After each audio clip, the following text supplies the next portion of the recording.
And we are live. Sorry for like the hour-long delay. It's all good, yo. I was moving dumb slow this morning. Nah, Uh Obviously some of y'all know I do the night shift at WFAN. So doing a great job, by the way. thanks, bro. Yeah, man. So like my hours, man, like I didn't go to sleep till like 2, and then this is Brandon joining me. What's Um up? Looking here. he's he's Oh, blessed where's it? enough to have a situation repping. He's Diamond blessed edition, enough to have baby. a situation where he can do the pod in the morning. Take a break from work. Shout out to work for letting Yo, for Brandon join me. legit giving Um, me 2 hours of lunch break to make this happen. Solid, bro. So we'll Yeah. get into it. First, I want to plug Scary Kittles. I don't know if y'all know about Scary Kittles, little clothing brand out there. The dude that makes the Scary Kittle stuff is out in LA, but I got the fresh Kyrie from him. Free I don't Kyrie. know if y'all can see that. At the bottom, it says a religious experience because Definitely. Definitely. Kyrie is art on the floor. Kyrie is a spiritual and religious experience for some. But all right, without further ado, man, we're about to get into it. What's up, Jared? I see you. Jared. Repping the Yanks as per usual. Me too. I know y'all see them Yankee logos, Nets logos. All right. From the top. Oh, actually, let me tweet this out so we can actually get an audience now that I'm an hour late. For the YouTube audience, sorry for the delay, but y'all don't care. Y'all can watch this on your own time, and like, I know y'all not really beat. A lot of y'all are in school or working or whatever. All right, pose for the camera. Let me get this Kyrie shot in there. Let's go right here. Got it. All right. And let me go to Talking Nets Twitter and say, okay, we're live now. Desktop. Boom.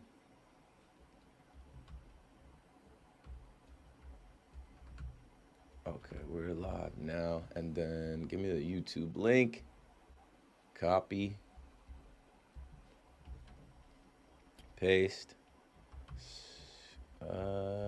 Yeah, and I'll put the Twitch link out there too. We're trying to build the Twitch community up.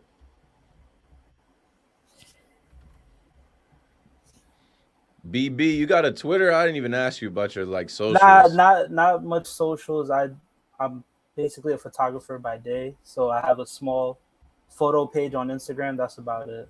Good. Don't even Yeah. sweat it, man. You're just here for the Nets stuff. I want you to tell a story about your Nets fandom. I've heard it from your brother, and I think it's important for you to share that with the audience so they know we got real Nets fans in here. They do exist. They like to say there's no Nets fans, but nah, there's OG Nets fans that have been out here doing it for some Continental time. Airlines, baby. Continental Airlines arena games. The purple seats. I never was over there. I went there like once when I was a kid. Oh I think the man. next time I went, it was the Izod Center to see a Duke game. Oh. So you covered a few. Well, not covered, but you've been to a few games at Izod though. Yeah, Because yeah. they didn't change it; they just changed the name, so it's still purple It's the seats. same place. Yeah. I've been to Izod, and I went to Continental Airlines Arena as a kid with like my rec basketball team, but I was so young that everything was just like, I think it was like 8 or 9. Everything was just like crazy to me. I could barely remember what I did last night. All right, here we go. We're about to start it right at 11:11. We'll get a couple people in there, and we'll do the Talking Nets thing. We talk Nets. We got 2 games to talk about. Not too much news, not too much narratives to hit on, but there's always someone But twisting the narrative. I was on the radio last night, and this dude called in to say that Harden is leaving, and Kevin Durant is done for the season. He's not going to be okay when he comes back. I'm like, bro, what are you on? Was he a Knicks fan? Clearly. Yeah. Clearly. And he followed all that up by saying, and don't talk about my Knicks until we get a point guard. I'm like, bro, this is the fan. We talk about the Knicks every day. But how long are you supposed to wait for that point guard? Right. It's been not years. my fault. It's been years. It's not my fault you signed Kemba and Derrick Rose, and then these young guys you have ain't it. All right, here we go. Got some people pulling up. What's up, y'all? Can you hear us good? We got good sound. I think we're good. Testing for the people.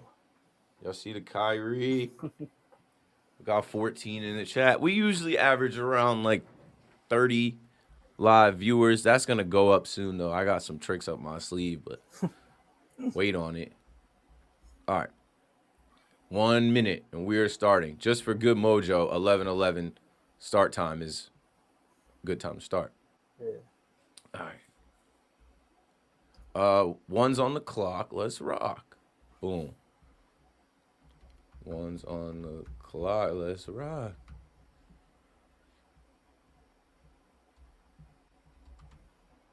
Talking Nets. Nets world. Boom, there it is. Okay, folks. And here we go. Talking Nets, episode 145. We're 1-1 on the road without KD. Don't panic. Don't panic. We just getting started. Don't panic. I got my guy BB, Brandon, with me. Brandon What's and up? I just met recently. Did we just meet at this game? Where's the picture at? Boom. Yo, oh yeah, that was All the way to the left. before they had the losing streak at home. That was the last win against the 76ers. You're right. Good times. Yeah, for real. We'll talk about the Cavs game from Monday. We'll start talking about the Wizards game more so. The news, trade rumors, the narrative swirling around your Brooklyn Nets without Kevin Durant. Talking Nets, episode 145. Let's get it. We go hard. We go hard. We go hard. We go hard. We go hard. We go hard. We go hard. We go hard. We go hard. We go hard. We go hard. We go hard. We go hard. We go hard. We go hard. We go hard. Brooklyn, we go hard. We go hard. Brooklyn, we go hard. Yes, sir. Welcome back to Talking Nets, episode 145. Got Brandon with me today. Diamond edition, and- baby. I gotta let y'all know the deal, right? I've been filling y'all in. It's funny because I threw up the picture. I'll throw it up again of us at the game, right? Got Brandon all the way to the left. His brother B, who I worked with at Fubo TV. Hudson right next to Brandon. Doug Barak's dad. Doug Barak, and then Spen from Fireside Nets. And that was a great game, right? We won Yeah. that game that night. There was good Yeah. vibes that night. Katie and the but kids. Yes, Katie and the kids night. And, B let me know that you were interested in doing some Talking Nets stuff, Yeah. working in the Nets world. And I'm like, oh, of course, come in. So Yeah. obviously we've been rotating guests, and that's the new format of Talking Nets. It's an open chair. We're going to have different guests. It's a little bit more work on my part to have to book guests Yeah. and line everything up. Like today we were going to start at 10:15. I was moving slow, waking up, had the coffee in the morning. It wasn't actually hitting, though. And then Technology. BB had to, get his I was- internet connection right. I was on site at a random high school doing my job, and I couldn't get a secure connection. Drove to my parents' house within 15 minutes, and here I am.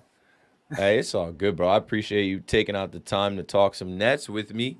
Yeah. Now, to introduce himself, he's not a content creator yet. Yeah. He's not a podcaster until now, We just but getting he's started. a Nets fan. I said I used to work with his brother at Fubo TV, and I remember his brother telling stories of his Nets fandom, and I was quiet about my Nets fandom because the Nets weren't that good in 2017, Yeah. 2018. We were all right, but it was quiet for us, so I wasn't really talking about my Nets fandom too much, but he used to talk about going to the games with his brother. Brandon, introduce yourself to the Talking Nets fans, and tell them how you became a Nets fan, where you're from, and give us some nuggets about your fandom so they know that you're not a new bandwagon fan. You were here Oh, for nah, years. for real, for real. Let me take you back to when I really committed to the Nets, right?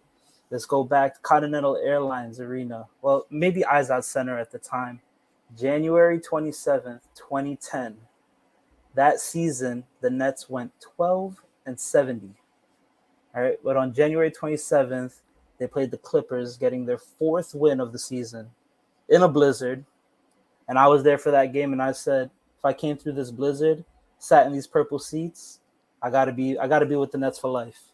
And that's what just had me drawn in. The sucky years, because it really pulled at my heart and made me fall in love. But good, man. Yeah. You go through that to get to this. And that's what people don't understand. I'm on the radio last night telling people, let us enjoy things. As Nets fans, let us enjoy things. We can't have nice things. We don't deserve nice things. We need this. We need this. I was thinking about it on the way here, like just this underdog mentality that I've had for my whole life, being a Nets fan. And now we sit there on top. It's weird. It's a weird feeling, but it's a good feeling. For sure. Definitely a good feeling that we all need. Jared just said, did the Nets assistant coach really interfere with the Oh. ball? Yeah, he did. So let's get started, man. That's going to fall into news and narratives. I was on the radio last night talking about David Vanterpool. I actually met David Vanterpool after practice in the park. After we all, had a good time out there at the pier, a lot of people walked into like Dumbo, that area in Brooklyn where there's pizza and things. And I saw David just standing on the corner in his Nets warm up. And I'm like, yo, what's up, coach? I'm like, Keith McPherson talking Nets, big Nets fan. He obviously didn't know who I was. Yeah. But that's the same guy that stuck his hand out last night. And mind blowing. I wanted to talk about that. I have in my notes, like, there's just weird stuff every night in the NBA. The officiating is ass every night. Yeah. It's standard. Like, they're going to miss calls. They're going to do makeup calls. They're going to talk to you. Like, there was a part in the game last night where Harden was talking to the ref before the commercial break, and then when we got back from commercial break, he was still talking to the commercial ref. break. Yeah. He was talking to that ref, crazy. like trying to, like, it seemed like he was trying to explain the rules to him. It seemed like he was trying to, like, teach him how to ref. And the crazy thing is, I do think sometimes that, like, these players know better than the refs. Oh, yeah, like, for sure, these refs miss calls so much.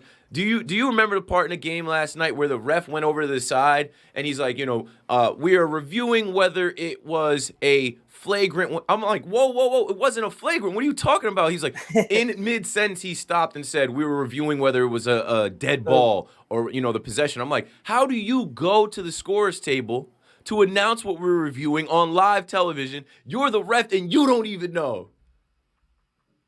It's crazy to me. But I got the video. I don't know if y'all... He got caught up in the air with that. He definitely got caught, and it's like, bro, you're supposed to be officiating the game. You don't know what's going on in the game. But here's the video of David Vanterpool. I couldn't clip the actual clip, but I was watching Famous Los. I don't know if y'all follow Famous Los, but you should. Los Nets is a thing. Whenever he covers the Nets or talks about the Nets, it's hilarious. But here's the clip of David Vanterpool. Hold on. They definitely got to start making these refs take eye tests. That man watched the damn basketball the whole way, so ain't no way he can see that. The pass, like, I don't know what possessed him to put his hand out, but the pass clearly hit his hand and the refs didn't call it. Also in that game last night, Kyrie shot a shot that they thought was an air ball, and it wasn't. It hit the left side of the rim. The trajectory changed. We all saw it at home, but they ruled it an air ball and a turnover and gave the Wizards the ball. I'm like, what's going on? Or maybe I think they ruled it a shot clock violation. Yeah, but it was like after the fact, though. Like, the buzzer didn't go off or anything, I feel like. They just held the ball and started complaining. It was wild late. I was like, what am I watching? And I know I know, like, people that follow me and listen to me on the radio, they're like, this dude just complains about the refs all the time. It's not that I'm complaining about the refs, because I say every team gets it. And I even talk about crossing leagues, right? I have a whole thing called NFL bogus, because I think it's bogus how we just watched all these NFL playoff games and the refs didn't know what was going on. The refs didn't know what to do. The human element, human error, we are in the new millennium. We're in 2022. We're in whatever. We got to figure out how to take some of this out of the game. Give me robo umps. Give me like how tennis, they have the officiating where they can see exactly where the ball is hit. Oh, that's precise. Yeah. for Yeah, real. give me that technology, man. Sky judge. We need a sky judge of some sort. All right, enough killing the refs. Nobody listens to officiating podcasts.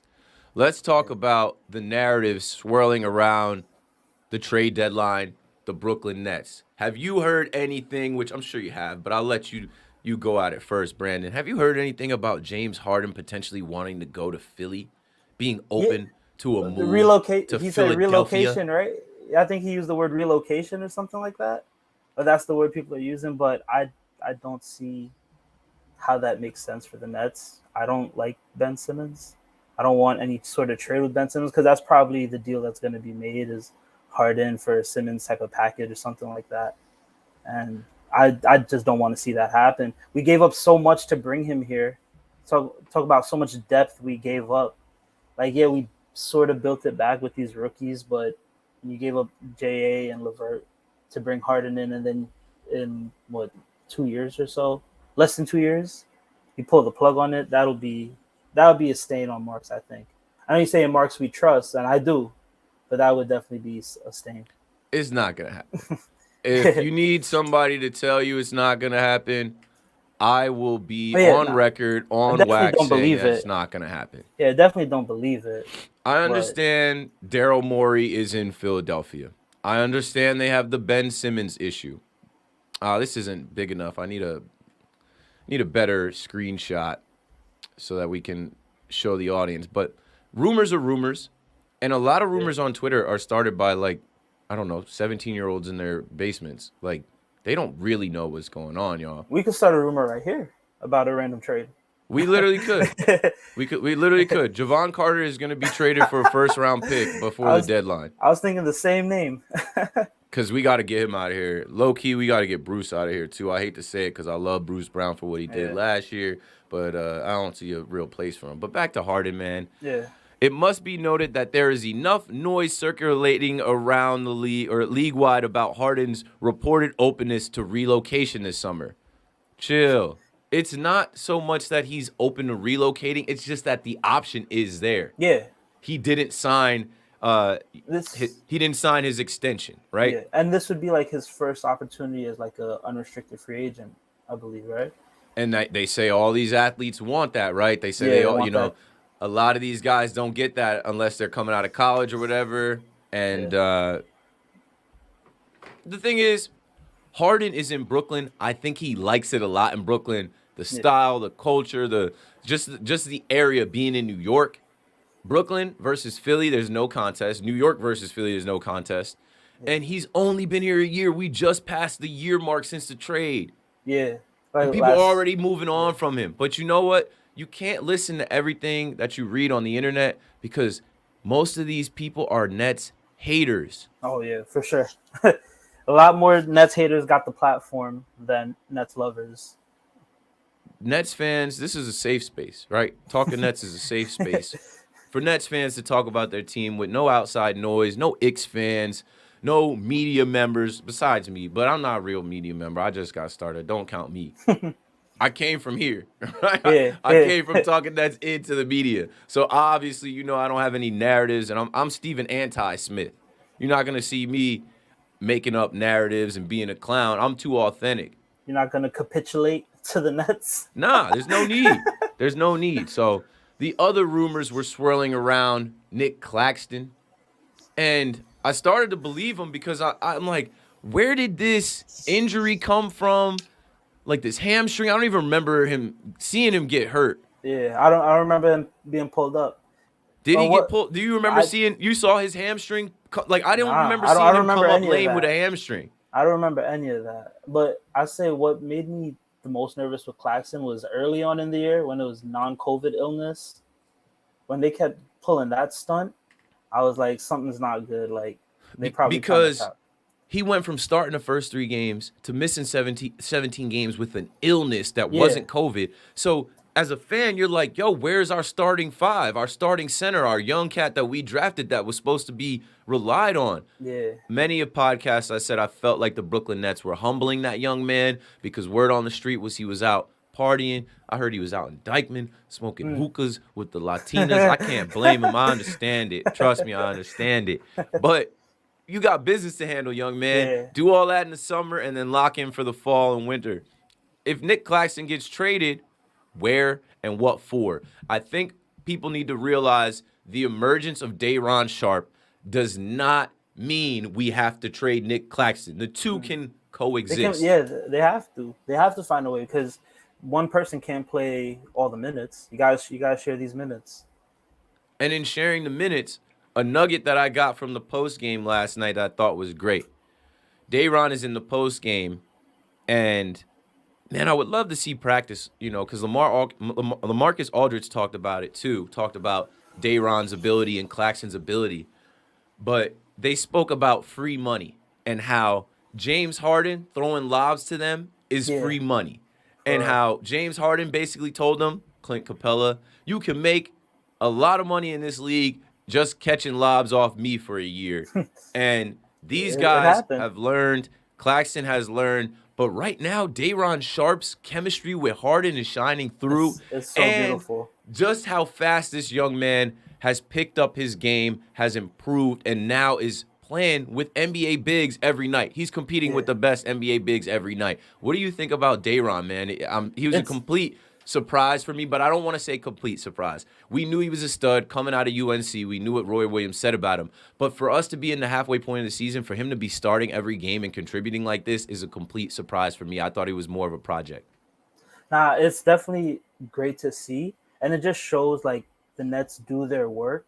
And I think if like with Day'Ron coming out of North Carolina, he has like that pedigree of a good he was a good player coming out of high school, so it's in him. And the Nets just found a way to get it out of him earlier than we expected, and he's producing solid minutes for them. That's really helping with whatever Claxton's going through. Now that Millsap is completely out of the rotation, like just having that depth is incredible that he added out of nowhere. And in Marks We Trust, he drafted all of these rookies that are ready to play. Kessler Edwards as well. Kessler Edwards didn't have his first point till late in the game, but he's solid defensively. Yeah. We can win games with him. He's not going to always give us double-digit points. He only had 5. Let's start getting into the game last night now. That's what everybody wants to talk about, obviously. Yeah. Your Brooklyn Nets escaped. Yeah, A win is a win. We'll take it. They tried to give it up though. But they damn sure tried to give it up in that fourth quarter. That fourth quarter, the Wizards beat us in the fourth quarter, 32-22. It almost unraveled on us. The Nets escaped. The Nets beat the Wizards 119-118. And let's start from the top. They always talk about the Nets' energy. They always talk about the Nets starting fast and right away and showing that they want to play and they want to be there, whatever, getting up for the game. Who is that shot in the arm energy boost for your Brooklyn Nets last night? Right away, Kyrie, who was cooking? man. Away. Oh, he was smoking last night, for real, off the jump. But he had double digits in the first quarter, I believe. I So mean, he came out for real. he was My locked regular in.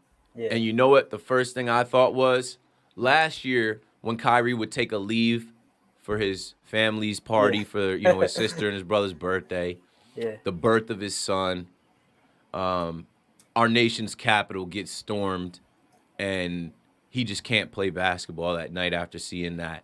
Yeah. The media would kill him. The media would drag him. Oh, he's a bad teammate. Oh, he does whatever he wants. It's all about him. He's selfish. Nobody ever gets to do what Kyrie gets to do. What would Kyrie do immediately after that? he would Ball get out. on the court and kill. Ball he would out. send a message with his play. Every game you could count on Ball it. out. Kyrie's going to rest. He's going to take his lead. But when he comes back, he's going to give us 25, 30 points and get to work on these boys. What do you think about Kyrie's performance last night? Well, obviously, the best performance of the season. He scored a season high with 30. So I think it takes a lot of stress off of Harden. I feel like Harden playing all the time, Kyrie being part-time for now. It's when you see Kyrie cooking like that, it allows Harden to take a deep breath and just relax and play point and just chill and let the game flow. With Kyrie, bro, he is art. That's why I'm wearing the shirt today. Shout out to Scary Kittles once again for the folks joining us that didn't see the Scary Kittles plug. Check them out. Scary Kittles is making Nets merch, but like cool Nets merch, like fashionable Nets Alternative Nets merch. Kyrie, a religious experience. Kyrie is art. Kyrie is spiritual on that floor, and he knows what to do at all times, whether it's in the mid-range. I was loving him just He's always bing, under control. pump fake, get guys up in the air, smooth. Yeah. His footwork is immaculate. He only had 2 threes last night, but scored 30 points. Yeah. Kyrie is that energy boost, man. When we were looking for something, I know we have Kevin Durant. I know we have James Harden. But there were games that we started slow, especially against top competition. With Kyrie, against whatever competition, put the ball in his hands, and he'll get us started. Yeah, he he'll go didn't to have a work. huge second half. He had 22 points in the first half, but that was enough to give us a lead, give us a cushion that we would need later on. Yeah. Now, for sure, Kyrie, what he does is incredible. He can't be sped up. He's going to play at his own pace, and he's going to make you look foolish while seeming in slow motion. He just keeps the ball going. Although he had a great start to the game, though, when you talk about the first energy boost, was definitely the alley-oop to start the game with Harden. When you start with Setting an the alley-oop, tone. you start with an alley-oop, you get everyone off their feet. It's a beautiful way to get the game going. Especially against the Wizards in DC. It was a place called the Verizon Center. They might have changed names, but like that's a weird court. Like you see how the court is set up, it's where the elevated. fans can, fans can just like walk by, and Iron Eagle's always talking about spillage whenever we play there because the fans are always spilling drinks on the floor, whatever. It's weird energy in there, and the Wizards always play the Nets tough. Whether it's Bradley Beal and Russ last year stealing the game, hitting threes at the end, or it's Thomas Bryant. A couple years back, Thomas Bryant giving us the business, or it doesn't matter if it's Ish Smith on the Wizards giving us the business. I feel like more than anything, though, I feel it's always the ancillary players that really have their best game against the Nets. Yeah, like you said, Ish Smith balling out, Thomas Bryant, like he's up and coming, but it's always these weird guys that are fighting for their spot. That seem to have their best game. Denny Advia getting 13 off the bench. Rui Hachimura giving 14 off the bench. Trez giving 14 off the bench isn't random, but it's like, these guys aren't supposed to be the ones killing us. We held Bradley Beal to 23, held Kuzma to 16, and our guy Spencer Dinwiddie only 11 points. Let's talk about Spence for a second. I saw, I think Brittany in the chat said, I could have sworn Dinwiddie's shot was going to fall for the W. You know why you could have sworn it was going to fall for the W? Because you've seen that happen for the Nets. Because you're a Nets fan. That's just being a Nets fan. Because you're a Nets fan. You've seen a couple Spencer buzzer beaters, but he didn't really have time to set his feet. It was like a catch and shoot. And thank God, we survived. Oh, man, if that shot dropped, I think that would be a pretty embarrassing loss. It would have felt embarrassing, like, because you had the tip. That obviously you use that against them. It would have been a disaster. We would have lost back-to-back games on the road. The first 2 games without KD. If you lose those back-to-back, everybody's gonna be like, "The Nets are done." The Nets title chances are over. Yeah, sorry. No, but I think coming down to the end of that game and what they need to, I don't know how you address it, but. I looked at it. I think the last bucket, well, not really the last bucket, but they only scored 6 points in the last 3.5 minutes, and they have to do a better job with that. And I'm burying the lead, but you just made a great point, bro. Yeah. In that fourth quarter, I said this on the Talking Nets Twitter. That is where we miss Kevin Durant's presence the most. Yeah. The NBA is terrified of Kevin Durant in the fourth quarter. You can hear players and coaches like, KD, watch KD. Because KD gets the ball in the fourth quarter and he controls the game. He gets us in the right situations. He has a high basketball IQ. He makes the right passes, takes the right shots, knocks them down, and he closes out. We miss KD's defense, offense, decision-making in the fourth quarter. He is our Mariano Rivera. He is our closer. Kyrie is an elite closer, but I feel like Kyrie only being back, that's Kyrie's fourth game back. Kyrie only being back 4 games, he's not conditioned Not to ready be for it. Yeah, he's not closing in the ready. fourth quarter yet. He's still ramping up. Not really, but like, you know what I'm saying? Like, Yeah, no, they for actually sure. didn't give The Kyrie game- the the long game ramp up speed, that we yeah. were used to seeing. Nah, for sure. I think what happened, and Bird mentioned it on the broadcast last night, is that with the squad we had out there last night in the fourth quarter, they were using a lot of shot clock and then like scrambling for a shot, and there wasn't great shots towards the end. With KD, he can use the whole shot clock, and because he's 7 foot tall, he'll rise up over anybody and just take the shot. So he doesn't need a play. And with last night, Harden controlling the ball, Kyrie moving off the ball, like then you start scrambling to find Kyrie the shot or try and get it back to James. And that's where you see KD is just different than anything else. Now, here's what we should be talking about, and it took long enough, but I did this on purpose. Buried the lead a little bit to make sure we give this man his proper respect. In the absence of Kevin Durant, I think the most important player for us is LaMarcus Aldridge. And last night, in for his sure. second game back, after being out with right foot soreness, he showed us, hey, he's Yeah, he's still still- that guy. La automatic, Automatic Aldridge, the mid-range. la mid range, yeah, man. We need his scoring. Without the highest scoring player in the Player. NBA, where are you going to We need replace that. the points? Kyrie, yes. Harden, yes, but we can't always rely on Harden to score it. It's in LA. It's in LA. Now, that was his highest scoring game of the season with 27. He gave us the edge we needed in the second half because, like I said, Kyrie, came out He didn't strong, score as much. had a great start. But LA was able to help us close. He's a veteran. He's a perennial all-star, or was. Yeah. I'm so thankful to have this guy back. There were 2 guys on the court last night that I wish we had in the playoff run last year. Spencer Dinwiddie and LaMarcus Aldridge. Things would have been a Yeah. little different if we Oh, had man. those 2 guys. But let's stay on our team. Let's stay on LA.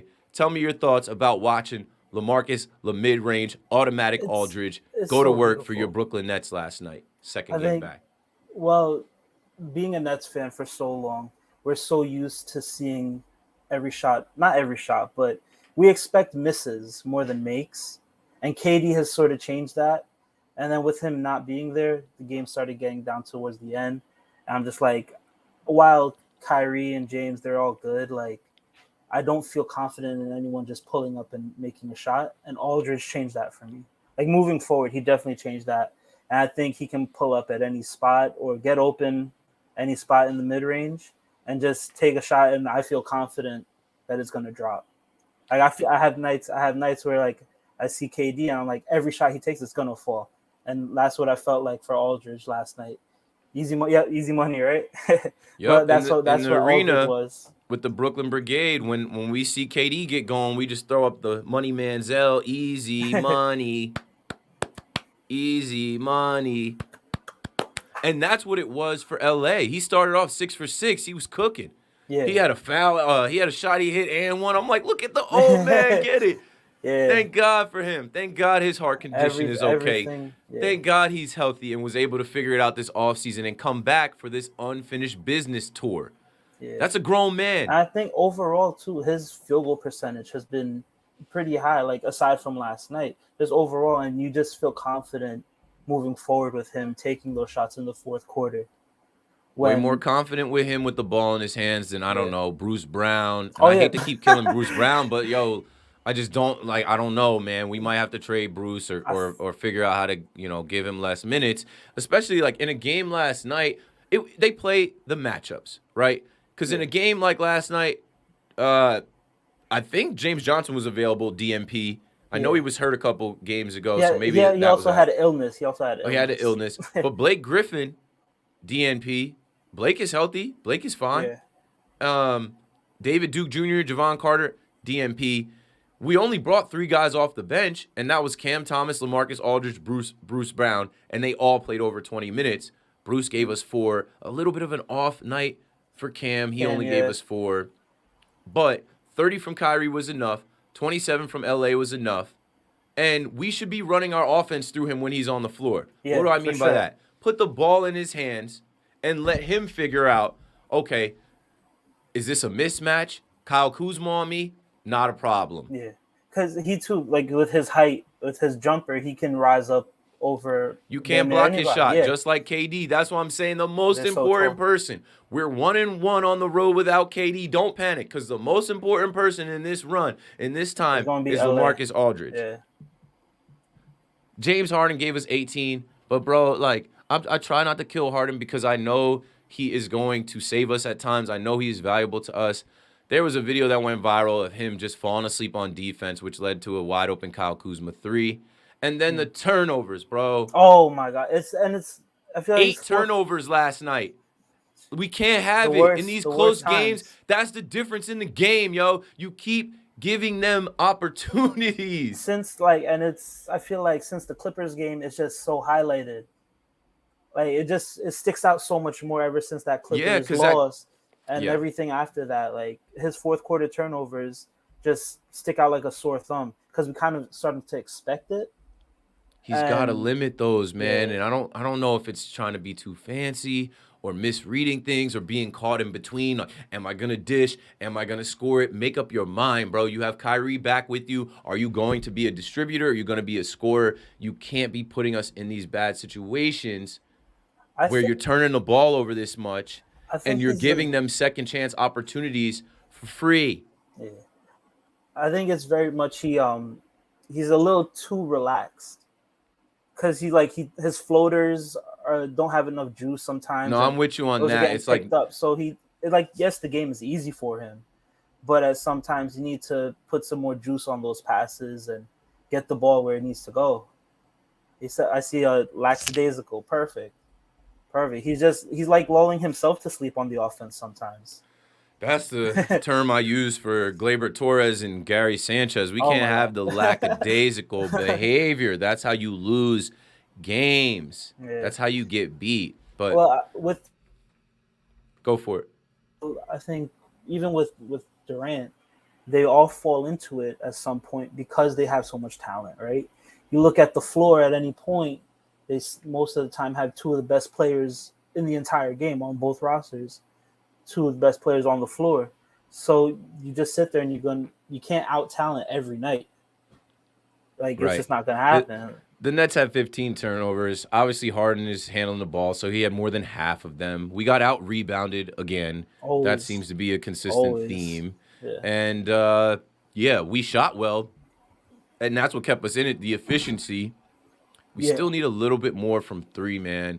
We were 8 for 25 from 3, shooting 32%. We miss Joe Harris. Joe Yeah, Harris, if bro. you're listening, bro, please, bro. It's When- I need Joe Harris back before the All-Star break. I know he had the setback, but if you're out there in Cleveland walking through the snow to get coffee, Joe, you can't be in the corner shooting a 3 yet. Come on, bro. Patty. Can't forget to mention Patty in this game. What am I Oh, yeah. thinking?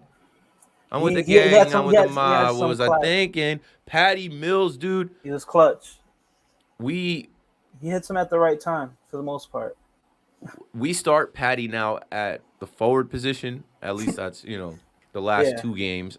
I was expecting to see Bembry start, but Bembry is out. Mm-hmm. When Patty can shoot 40%, when Patty can make his threes, when Patty can just hit the open threes, and he shot better than 40%. Excuse me, he shot 60%. Last night? Yeah. Oh wow.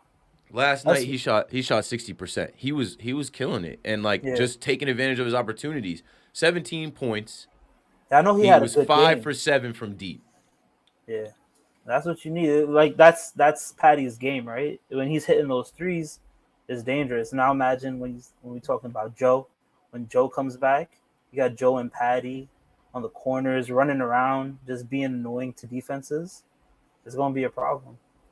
It is, and it's coming soon. I know I know there's a setback, but I have this faith. Like I said, if we see Joe Harris, Tiago, Patty going out there on foot in the snow, like if Joe Harris is confident enough to go walk through Walk the snow snow. with a bum ankle to get coffee, I think he's on his way back. I heard he's Yeah. been on the court shooting, but I think they're taking their time with it. They're still trying to figure some things out.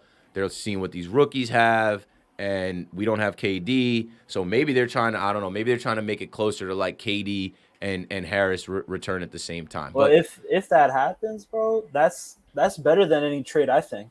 right, both- that's both of them coming right scary back. hours. That's all right. Start the scary hours talk back up, and they're also working on like this is how I think as a Nets fan, right? There is a chance, right? While everybody's panicking, I'm sitting still because I realized we were in the halfway point of the season, and there is a chance after the All-Star break, or maybe before. No, it's going to be after the All-Star break, where we get these three things to happen that are more valuable than any trades or whatever. Kevin Durant returns early. You know, Yeah. Kevin Durant returns like in 5 5 weeks or weeks. 4 Yeah. weeks. Joe Harris is back around the same time. He's healthy and he's on his revenge tour. Actually, his revenge tour gets started and he starts reminding people who he is. Can I guess And then number three? Kyrie Irving Yeah, yeah, you go. Gets the exemption Yeah. and Kyrie Full-time. Irving is allowed to play full time. Full-time Kyrie, it's a wrap. It really Hey. would be. It could happen. Yeah. Crazier I was- things have happened. I You was heard it looking here at- first. We need those three things to happen. Healthy Please. KD return earlier than the timeline says. It can't be 6-7 weeks. The Nets can't rest him and ramp him up and whatever. We got to win games. Joe Harris is ready to go, and Joe Harris steps back on the floor, and Kyrie Irving gets an exemption, and we can get the full team back and get scary hours together. Let Harden stay healthy and improve and not turn the ball over. Let's now talk about the game on Monday, Martin Luther King Day in Cleveland against a good Cleveland Cavaliers team. The Cavs are 6th in the East. They have 27 wins. They were able to steal that game from us because that was our first game without KD, without our elite closer. We didn't close at the end. We got a little scare from Harden, quad Oh, injury. Yeah, you just I pulled was like, up. no, we can't lose Harden. Harden was able to go. Can you think back to Monday and tell me what you were thinking? A 3 o'clock game, obviously MLK Day. I love that the NBA honors MLK with a full slate of It's games. beautiful. They it's my make a favorite- it's my thing favorite of day. it. Yeah, it's my favorite. It better for me, better than Christmas. Better than It is a Christmas better Day. slate than Christmas. Yeah. I rather go to, like, I've been to Nets games on Martin Luther King Day, never been to a Christmas Day game. Yeah. Well, I haven't been to either one, but just the Christmas slates, like I feel like they try to make sure it's like big matchups, while Monday it's mostly a regular slate, but it's just all day. I think only 4 teams didn't play, so you got all day coverage, and it's awesome. But anyways, going back to Monday, I have a question for you, Keith. Right? Yep. Does a hot start matter with this team? Like really? Because the It second doesn't half- matter because yeah, we're like, going to turn the ball the- over. We're going to get out Exactly. rebounded, and we're going to have defensive lapses late in the game. So that hot start, I always say you can't win the game in the first quarter. Exactly. Like I love to joke about cliches because they're so obvious, but I joke with my brother a lot where you can't win the game early, but you can lose it early. Like you could go up 10 and still lose, but if you're down 20, then you just mentally check out, then it's a wrap. So these hot starts to me is a joke, which is I think they put up like 30 in the first quarter. I guess 30 is still a hot start in the NBA, but that shit is whack. That they just always seem to like you can't enjoy a full game like They easy. erase it, right? Yeah, Like, you can't just sit back and like kick your feet up. I saw like in the chat people talking about how you just can't relax. Like they keep you sweating. They keep you never sweating. easy Nets. Yeah, The never for- easy Nets. What I Um, try to tell people is, I know the Nets have all these superstars, but they're still wearing Nets jerseys. Like they're still the Brooklyn Nets. Yeah. And some of those feelings we used to have of the never easy Nets or like we can't have nice things, they're still there. It We're creeps trying up, to yeah. we're trying to shake them. We're trying to fight them. But in this Cavs game, Monday, Martin Luther King Day, we start Harden, Kyrie, Patty, Kessler, Dayron for the first time. That's our 22nd different lineup, 22 different lineups we've Yeah. had this season. We're going for that record again. Bembry was out, back spasms, clacks. hamstring, James Johnson illness. Blake did play in this game, didn't get the DNP in this game, and Blake gave us some good minutes. Overall, though, I just felt like we needed this game and we let this game slip. It would have been great to see Kyrie back in Cleveland on his home court where the clip went viral. He said, got you motherfuckers a championship. Yeah. You're still ungrateful. Yeah, and it was the first time for him in front of fans ever since since joining the Nets. Right. Actually, yeah. Good man. Good nugget to add. Yeah. I didn't think of it like that. But Kyrie goes out and he gets, before his game last night, his season high 27. He beat it with 30 last night. Harden gives us 22. All our starters score in double digits. That doesn't always happen. Patty had 11. Kessler had 11. Day'Ron had 10. And then LaMarcus gave us 13 off the bench. But the biggest thing for me in this game was that first game without Kyrie or without KD, we missed KD's communication as well on defense. There was too many lapses late in the game. There were too many opportunities late in the game, and we let it slip away. It was 88-87 going into the fourth. We had a good third quarter, came out strong. Kyrie came out strong after half. But in the fourth quarter, man, again, Harden in this game, costly turnovers start to finish. Tired of saying it. And it's not a knock on Harden. It's in the stats. It's obvious. We see it. You were going over points, and I wanted to ask, how much turnovers did Harden have? Because that's the key stat more than his 20-something or whatever he scored.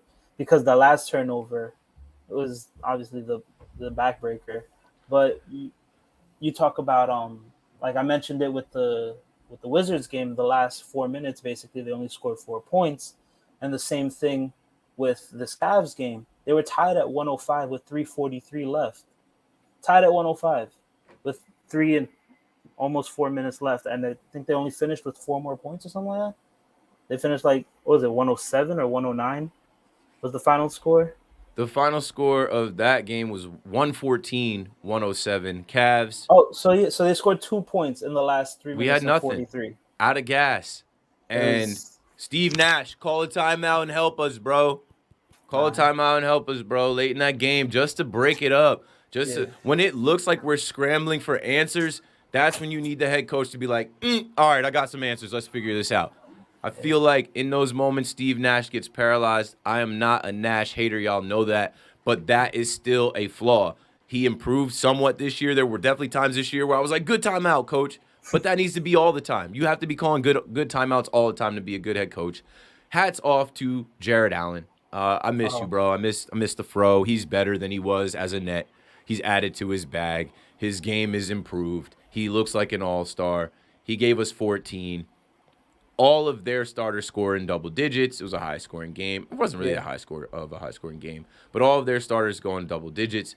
Darius Garland has arrived. He's legit. Gave us 22 and gave us closer vibes at the end. Yeah. And then was it Windler? I think Windler came off the bench. Dylan Windler, and hit a couple threes. Markkanen hitting clutch threes. He talked about lapses on defense. Kevin Love. That Isaac Mobley Okoro. dunk. They got a bunch of guys over there. They've lost guys, right? Rubio went down. They go and get Rondo. Sexton or whatever is like a non-factor. But they didn't make any excuses playing against the Nets. They defended their home court. They're going to be a tough out in the playoffs. I don't know where they're going to land. Like I said, they're 6, but whatever. The Nets lose that game, 114-107. And the most important thing after that game is that Kyrie came out and said and stood on it, which I did an episode with King Poppy Solo, a pregame episode right before the game, where I said, Kyrie's not getting the shot. And then, of course, after the game, they ask him about the shot, and he says, I made my decision and I'm standing on it. And he basically has to, double down and just, reiterate, yo, this has been going on for a long time. It's not happening. It's not happening. Go ahead, and I'll give you some time because I got to find the clip. Go ahead and kick your thoughts about Kyrie, the shot, the reporters, the pawns, and whatever you feel.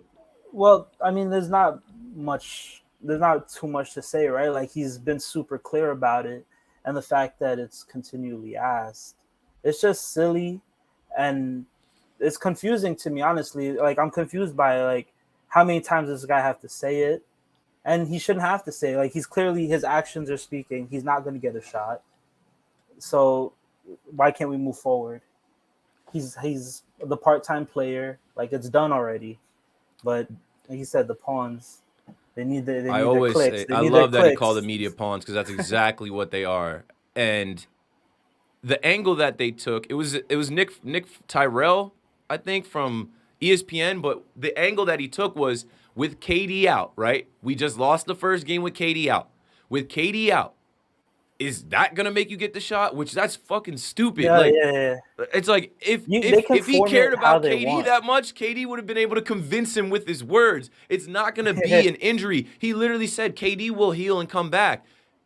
What Kyrie basically had to get out there again for people was like, I'm a basketball player. I love all the fans. I love playing basketball and being able to do this, but I have a life, bro, outside of this. When I leave here, I'm a father. When I leave here, I'm a son. When I leave here, I'm a husband. And I made a choice for my life. And when we're actually talking about what are we talking about, this man decided that he didn't need the vaccine. And people want to act like the vaccine makes you immune. People want to act like the vaccine is needed for you to survive COVID. It is not. Yeah. Kyrie is a young man. He's an athlete. He is healthy. He's tested positive for COVID before, right? If you get the vaccine, can you test positive for COVID? Yes. For sure. Yes, so you can. what the fuck are we actually talking about? Sorry for cussing. But here's the Kyrie clip where he just had to say what he had to say. And this is only thing you need to hear. It always gets wrapped up, and I'm asked questions all the time about what's my status. And I'm like, man, if you were in my position, it would be easy for someone to say, well, why don't you just get vaccinated? But you're not. And that's just the reality of it. And I made my decision already, and I'm standing on it. We can't speak for that man. Yeah. Everybody has to make choices for themselves. Every day you make a choice for yourself, multiple choices for yourself. He made a choice to not get the vaccine. And what I feel like is every day that we're learning more about this virus, I told you I had the virus, right? Chris Carino, who calls our game, our Nets games on Brooklyn Nets radio right now, he has the virus. But he was calling the game from his crib last night. He's perfectly fine. I went back to work in 2 days after having the virus. I gave it the 5 days, but I had the virus from Friday, Saturday, Sunday, beat it. Took off Monday, Tuesday. That was my 5 days. I'm right back in action. We are not talking about people dying anymore, folks. We are not talking about hospitals overflowing anymore, folks. It is 2022, not 2020. A lot of time has passed, and what you need to know is this. Things can change. 3 months ago, people were telling me, Kyrie will never play in Brooklyn. He better get the shot. He has to get vaccinated if he wants to have an NBA career again. He might as well retire. Those people are deleting tweets and eating their words. They sound dumb right now. Because fast forward, the Nets pushed the button. Bloop. Okay, we'll have him back on the road. And you know what the Nets are working on? Getting him an exemption. Yep. And seeing, too, that they get a return on their full investment, because it is preposterous. Right? Stephen A. Smith should go on a rant about how ridiculous and preposterous, how dumb it is that we have people in Barclays Center with COVID. We have people in Barclays Center with fake vaccination cards. And Kyrie Irving can't play basketball on his home floor. Nah, for real. We support Kyrie over here, y'all. It's simple. They want to make him a villain. Go look at the Talking Nets Instagram, right? There's a video that Nets Kingdom put out after the game. All the kids in Cleveland, Kyrie. They get a Kyrie shoe. Oh my God, you got his shoe. That don't look like a villain to me.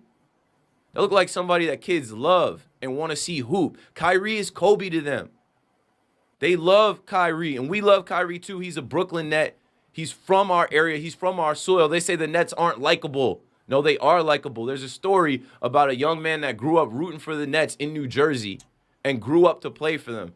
And he takes all this slack and this heat, no matter what he does, and he still rises. He still comes out and kills. So after all of that, I just looked at it like this, y'all. Wait and see. 3 months ago, they told you Kyrie would never play in the NBA unvaccinated. 3 months ago, they told you that the Brooklyn Nets were mad and they hated him and that they didn't want him around the team. In 3 months, we'll be going into the NBA playoffs. And in 3 months, I think Time will change, things will change, opinions will evolve, mandates could potentially change. But if the mandate doesn't change for one man, an exemption can be made for one man. And that's what we hope for as Nets fans. And you see that happening too. I think Boston, they're allowing like the local athletes. They made some changes to their rules and laws. So there's definitely something that can happen because the law is absolutely ridiculous. Because it's like, yo, what are we doing? We're talking about safety. We're treating Kyrie as if he's some type of threat. What are we actually talking about? People are not dying. Hospitals are not overflowing. The COVID variant that people are testing positive with is just a cold. I had a fever for a night. I coughed a little bit over the weekend. I was low energy, and I shook it in 48 hours. We're not in 2020. This thing has changed and evolved. Somebody called the radio and tried to say to me, he should just roll up his sleeve and get the shot. Why are we making exemptions for one man that could potentially get a player sick, and then the player could get his kid sick, and the player's kid could die? And I'm like, why the fuck would you say that? That sounds so dumb and far-fetched. Why would you come on air and say that? You're a grown man.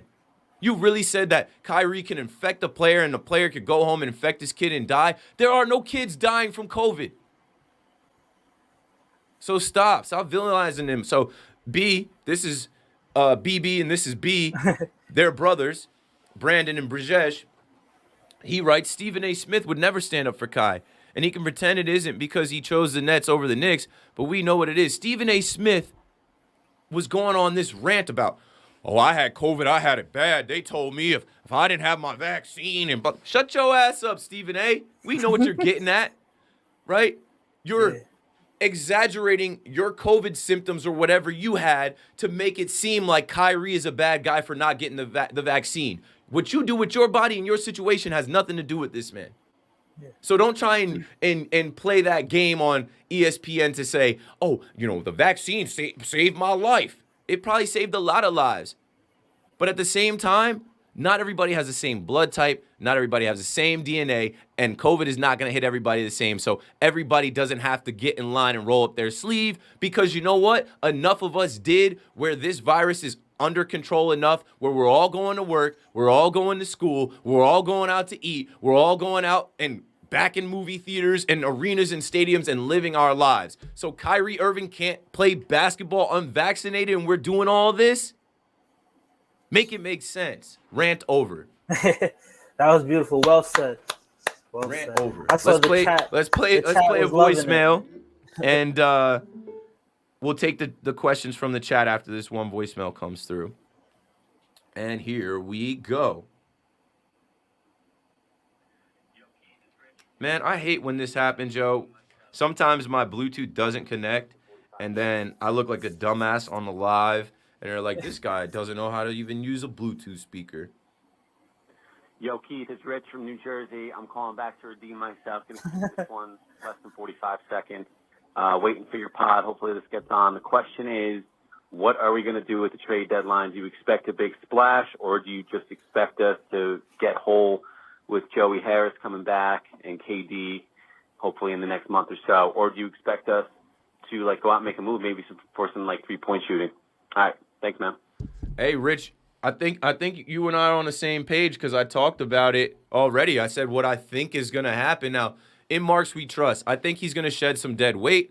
I think he's going to be on the phone to see what's going on, and we could make a trade, but we have all that we need. We don't even have enough room for all the guys we have. And like I said a few minutes ago on the pod, I have this dream that comes together where everybody that hates the Nets is super beat and depressed when they realize Joe Harris comes back healthy, Kevin Durant comes back healthy, and Kyrie gets an exemption sometime in February, maybe after the All-Star break. If they really had to make a move, though, do you think maybe try and move which rookie you think would be able be the best appealing piece to try and ship off to bring some whatever type of help you think they need? Well, I think first of all, what help do you think? Is shooting, rebounding? Shooting and rebounding. Well, I mean, man, imagine getting a guy that could shoot and rebound. If it was that simple, we need to improve our rebounding. We need to improve our 3-point shooting. But that The rebounding gets help when KD comes back. Yeah. The rebounding or the shooting, shooting. gets help when Joe Harris comes back. Yeah. So, and the Nets aren't wanting for much, right? We have all of the superpowers. We have the big three. We have a lot of talent. We have young talent that we've discovered now. I just think in Marks we trust. He's not going to sleep on this trade deadline. He's going to do what he has to do. Almost every year we see a team take advantage of the trade deadline, like the Milwaukee Bucks, and add a PJ Tucker, a piece to their team that helps them get all the way to the finals. Maybe that happens with the Nets, but also realize this. Nobody wants to help the Nets. They want to finesse the Nets. They want to take, they don't want to give. So we got to stick with who we have. Look how hard it was for us to get DeAndre Jordan out of here. Like literally how tough it was and what we had to give up to get DeAndre Jordan out of here. Good, but at the same time, I don't know how many, teams want to make a deal with us. So, all right, before we wrap here, it's been an hour. If you got questions in the chat, throw them out. I like that you guys kind of just, talk in the chat amongst yourselves while we kind of pod, but I want to give you guys an opportunity to either ask a question for me, for Brandon, or just maybe a general Nets question that you think would be a good topic. Let's see. Are we not going to talk about Vanderpool? What should the league do? We did talk about Vanderpool. I literally showed the Los clip. I'll show it again. They definitely got to start making these refs take eye test. That man watched the damn basketball the whole way, so ain't no way he can see that. As a Nets fan, you shouldn't be worried about if the league is going to punish or fine David Vanderpool. I feel like he did it by accident. It was a mistake in the moment. Like he was pointing at something. It wasn't like he was trying to intercept the ball. He's not dumb. It was a mistake. He played in the league. He probably wanted to get his field goal percentage up just one last time. If anything should happen, the ref who was standing right there and watched it should be fined. Do your job. You see something, call it. That's obviously a tech, but whatever. We won that game. We were able to escape. And I see y'all hyping me up while I was on my rant. Connor, what's up, Connor? He said, talk your shit. Go in, Keith. I will go in because I don't care to speak the truth. Like people will not be authentic and will tap dance around where we are because they feel like people are going to be mad at them about saying 800,000 people died from COVID. So what, bro? So what? That has nothing to do with Kyrie. My grandfather had COVID and passed. I'm sorry for your loss, but what are we talking about? Kyrie didn't kill your grandfather. It's okay to realize that things are evolving and changing and we're walking into the future where we live with COVID. We understand what COVID is. It's not going anywhere, but it's under control. And you know it's under control. There's games that are played out here. Hit refresh on your news. Right? Of course you can go out. I had somebody going back and forth with me. Net Smoothies. I'll call him out. I told him to change his Twitter account to COVID Smoothies because he's like, you're crazy. The vaccine is doing what it's supposed to do. Everybody should get it, blah, blah, blah, blah, blah. I said, stop that. You can't tell everybody what to do. And enough people have taken the vaccine where, yes, this thing is under control now. Kyrie is just a super famous unvaccinated person. But y'all didn't have the same energy for Aaron Rodgers. You still don't have the same energy for Aaron Rodgers. And he's about to walk into the Super Bowl in an MVP. And they're going to celebrate him and act like he never lied about being unvaccinated. Kyrie didn't lie. Kyrie asked for his privacy on the matter and fell all the way back. He lost money. He missed games. He missed valuable time with his teammates. He also missed valuable time in his NBA career. He sacrificed that. And people still want to kill him. And people still want to drag this man's name. I won't. We support Kyrie. No matter what, from the jump. I was at practice in the park with a We Support Kyrie shirt on when people were trying to villainize this man. And when he's vindicated and there is an exemption or the mandate magically shifts and changes because it's not important to have this mandate like this anymore. I understood the caution. I understood where we were, but all it literally did was create more division between vaccinated and unvaccinated. And then it became a political issue. We don't need any of that. We're talking about basketball, yo. Entertainment, a child's game that grown men play, and Kyrie plays better than most grown men on the planet. And that's all he wants to do is hoop. It sucks that this came into play here with a vaccine and interrupted our quest for a championship. But I don't think it's gonna be that way throughout the rest of the whole year, y'all. It's such a fluid situation, bro. Honestly, day to day things are changing. So, like you said, if he gets his exemption, or if the the mandate is lifted completely, then the quest remains the same. And if we get him for more games, then of course makes our position a lot stronger. Absolutely. All right, now questions from the chat. Most impressive rookie right now, and I think somebody else asked that too. No, the same guy. Big fan Breezy with the Brooklyn Nets vlog. What up, big fan Breezy? Appreciate you, bro. I'm gonna message you soon and let you know what the deal is with Talking Nets. Working on some things, but most impressive Brooklyn Nets rookie right now is Day'Ron Sharpe. He's past Cam in my opinion. Kessler has burst on the scene and been great, but Day'Ron is blowing my mind with how he went from an instant foul to not being able to stay on the court to now battling and having good chemistry with Harden and giving us consistent minutes and consistent points and rebounds and energy out of nowhere, yo. They developed that young man quickly. I think with Day'Ron, the shock of his development, not shock, but the quickness of his development can get us super excited. But for me, Cam, I just feel like he's a walking bucket, man. He is, overall he throughout the season, he a misses little bit a lot. inconsistent, a little bit inconsistent. You're right, but- right. His efficiency, still- he's got to get more efficient. That's why KD was kind of messing with him, where Cam says he thought that he thinks that he's a better scorer at his age than KD was. And KD Yeah. was like, bro, you can't even really score at this level. He can, but not as efficient Not as he yet. should be yet. Sometimes his shot selection and some of the shots that go in and out is just you could have got a better look or whatever, but he's a rookie. He's learning, and I will take the points that we can get from him in a time when we need him. Most impressive rookie for me right now as we're live on this podcast is Sharpe. Day'Ron Sharpe, though. Yeah. Okay, let's see. B put a question out there. Outside of the trade deadline, who do you think should be a buyout target? I haven't really thought about that yet. And obviously, we make moves like that. We've seen with Blake coming over here and LaMarcus coming over here. In Marks we trust. I'll leave it to the guys that know. I don't know if any of you guys have ideas of a buyout. I haven't heard anything. Throw it in the chat. Yeah, I haven't really heard any upset veterans yet. It's coming though. The market is always there, but I think it's still somewhat early. We could talk trades 365 days of the year. Do But we the have buyout- any draft picks yet?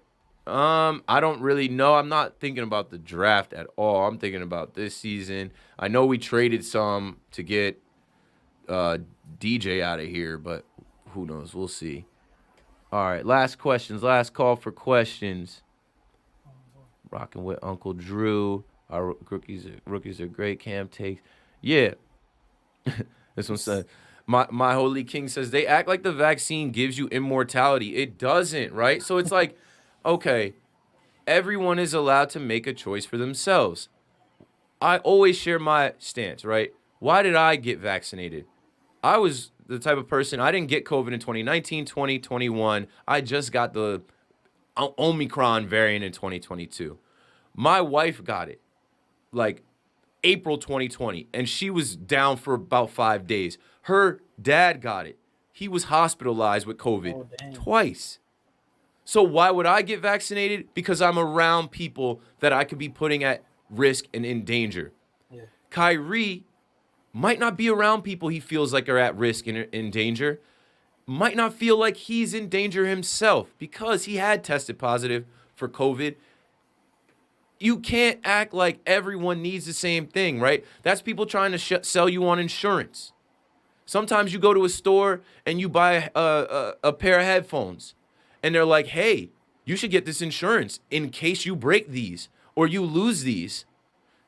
You pay us $25 for insurance on your $25 headphones. You can get a free pair. No, I'm good. I don't need that. Wait, why don't you need that? We're offering it to you. I'm not gonna break my shit. It could help you though. It could help you though.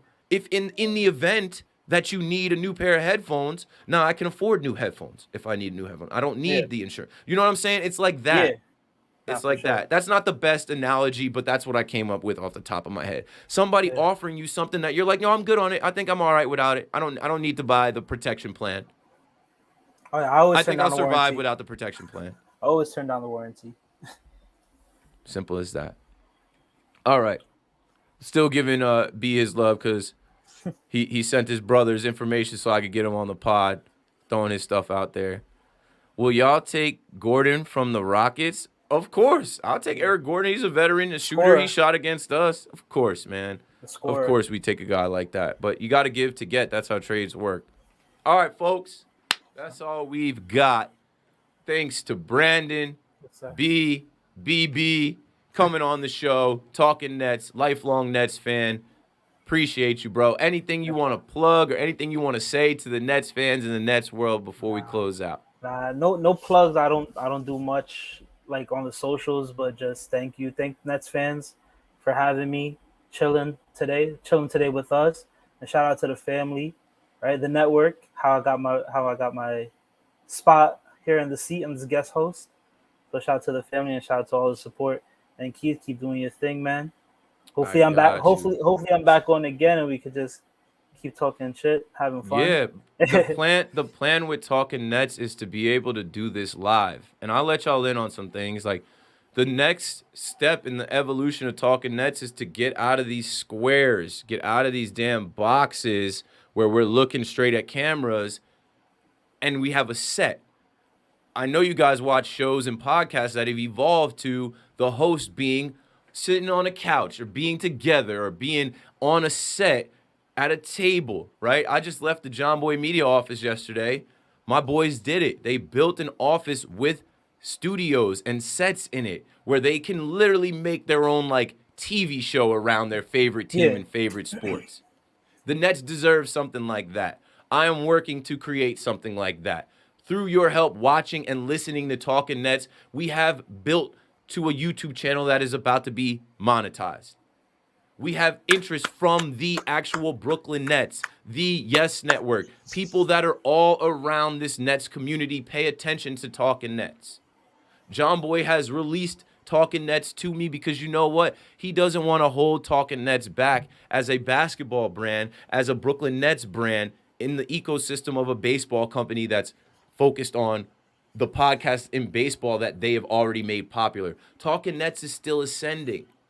We are all Talking Nets, all of the fans, all of the Nets fans. Talking Nets is literally for the Nets fans, but the next step is to get different Nets fans together in the community on the podcast, on the episodes. Then we meet up in person, and then the step after that is to get the actual Brooklyn Nets to be guests, people in the organization to be guests. I don't know, Miss Ali Love to be a guest, DJ J Jung to be a guest, Oh, and then my we God. really start rolling. You feel me? DJ That's Jung what is I a want. god. That is the dream. Shout out to Twitchy. My guy Twitchy is in there who shoots my vlogs and stuff. Me and Twitchy are going back to work on stuff.